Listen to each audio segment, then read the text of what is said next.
बात है, एक गांव में चुड़ैल का साया था। वो चुड़ैल औरतों के कपड़े चुराया करती थी। जब भी उसे कोई औरत नए कपड़ों में दिखती थी, वो चुड़ैल उसके कपड़े चुरा लिया करती थी। फिर वो चुड़ैल रात में गांव में आ जाती थी और जो भी औरत उसे सोती हुई दिखती थी, वो उस औरत के कपड़े चुरा लिया करती थी और एक गुफा में वो कपड़े रख दिया करती थी। गांव में किसी को समझ नहीं आ रहा था कि ऐसा क्यों हो रहा है। फिर एक दिन रोहन अपनी पत्नी मोहिनी से कहता है,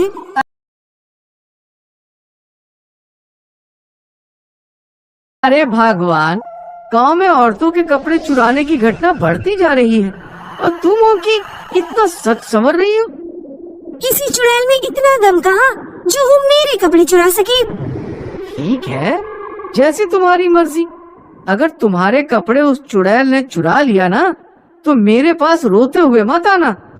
इतना कहते ही रोहन वहाँ से चला जाता है। फिर रात होने पर वो चुड़ैल फिर से गांव में आ जाती है।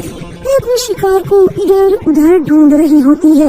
तभी उसे एक घर में सोती हुई औरत दिखती है। वो चुड़ैल फिर उस घर में जाती है और कपड़े चुरा कर जा रही होती है। तभी उस औरत को उसके जाने की आहट से उसकी नींद खुल जाती है। वो औरत देख लेती है कि वो चुड़ैल उसके कपड़े चुरा कर ले जा रही है। वो औरत उसका पीछा करने लगती है, पर वो चुड़ैल थोड़ी दूर जाकर अंधेरे में गायब हो जाती है। तभी उसका पति उसके पीछे पीछे वहाँ आ जाता है। क्या हुआ मीना, तुम इतनी रात को यहाँ अचानक कैसे आ गई? देखो ना, इस चुड़ैल ने मेरे भी नए कपड़े चुरा लिए। पता नहीं कहाँ गायब हो गई। हे भगवान, ये क्या हो गया? तुम ठीक तो हो ना? फिर वो दोनों वापस अपने घर आ जाते हैं। अगले दिन मीना के कपड़े चुराने वाली बात पूरे गांव में फैल जाती है। सब लोग मीना के कपड़े चोरी होने वाली बात कर रहे होते हैं। तभी रोहन को अपनी पत्नी की फिक्र होती है, तो वह अपने घर आ जाता है। घर पहुंचकर जब वो अपनी पत्नी के कमरे में आता है, उसकी पत्नी नए कपड़ों में सच धज के अपने आप को शीशे में निहार रही होती है। अरे मोहिनी, तुम्हें पता है कल मेरे दोस्त मोहन की पत्नी के कपड़े भी चोरी हो गए। मुझे तुम्हारे लिए बहुत फिक्र हो रही है। कहीं वो चुड़ैल तुम्हारे भी नए कपड़े ना चुरा ले। अजी तुम फिक्र ना करो, मेरा कोई कुछ नहीं बिगाड़ सकता। अरे मोहिनी, तुम्हारे पास तो वो साड़ी नहीं थी, ये कहाँ से आई? नहीं जी, इसे तो मैंने थोड़े दिनों पहले ही खरीदा था। आपको शायद मैं बताना भूल गई थी कि रोहन अपने दोस्त मोहन के घर उसकी पत्नी का पता करने जाता है। मोहन के घर पहुंचते ही वो उससे पूछता है, अरे मोहन भाई, भाभी जी कैसी है? मैंने सुना है उनके भी कपड़े चोरी हो गए हैं। क्या बताऊं भाई, तुम्हारी भाभी के जब से कपड़े चोरी हुए हैं, उसने तो रो रो कर बुरा हाल कर दिया है। ना जाने इस चुड़ैल का हमारे गांव से कब साया जाएगा। मोहिनी भाभी तो ठीक है ना? तुम्हें उनका ज्यादा ख्याल रखना होगा, कहीं चुड़ैल उनको अपना अगला शिकार न बना ले। ठीक है भाई, अब मैं चलता हूँ, मुझे भी मोहिनी की बहुत चिंता हो रही है। इतना कहते ही रोहन वहाँ से अपने घर की ओर चल पड़ता है। वो इधर उधर देखता है, वो बहुत डर जाता है। उसे मोहिनी कमरे में नहीं दिखती। वो उसे आवाज देता है, मोहिनी, मोहिनी, तुम कहाँ हो?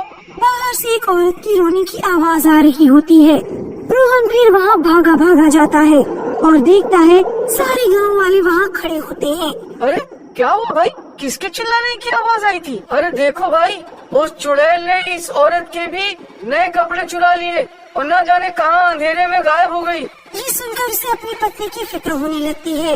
वो वापस अपने घर आ जाता है। जब वो घर पहुंचता है तो देखता है मोहिनी अपने आप को एक और नए कपड़ों में सज धज के शीशे में निहार रही होती है। रोहन अपनी पत्नी को वहाँ देखकर चौंक जाता है और उससे पूछता है, अरे मोहिनी, तुम कहाँ चली गई थी? मैं तुम्हारे लिए परेशान हो गया था। और तुम्हें पता है, चुड़ैल ने फिर से किसी औरत के कपड़े चुरा लिए हैं। क्या तुम्हें बिल्कुल भी डर नहीं लगता? मोहिनी उसकी बातों को अनसुना कर देती है। और खुशी खुशी अपने आप को शीशे में निहारने लगती है। रोहन उसकी एक और नई साड़ी देखकर हैरान हो जाता है। अरे मोहिनी, तुम्हारे पास पैसे कहाँ से आए? फिर एक नई साड़ी? ये साड़ी कहाँ से आई तुम्हारे पास? जी मैंने घर के खर्चों में से थोड़े पैसे बचाए थे, उन्हीं पैसों से ली है। रोहन को ये देखकर मोहिनी पर शक होने लगता है और उसे समझ नहीं आ रहा कि ये क्या चल रहा है। फिर अगले दिन वह अपने दोस्त मोहन के पास जाता है और अपनी पत्नी के बारे में बताता है। जब भी किसी औरत के गांव में कपड़े चोरी होते हैं, पता नहीं अगले ही दिन मोहिनी के पास भी नए कपड़े आ जाते हैं। मुझे कुछ समझ में नहीं आ रहा है। मोहन फिर उसे एक उपाय देता है। मैं तुम्हारे घर में पहले से ही छुप जाऊंगा और तुम भी सोने की एक्टिंग करना। अगर रात को भाभी कहीं जाती है तो हम दोनों उनका पीछा करेंगे।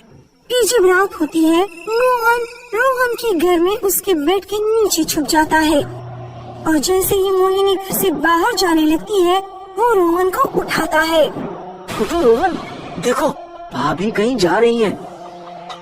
फिर रोहन और मोहन मोहिनी का पीछा करते हैं। तभी थोड़ी दूर बाद मोहिनी चुड़ैल के रूप में आ जाती है। वो दोनों ये देखकर बहुत डर जाते हैं। फिर वो चुड़ैल किसी और औरत के भी कपड़े चुरा के उस गुफा में जा रही होती है।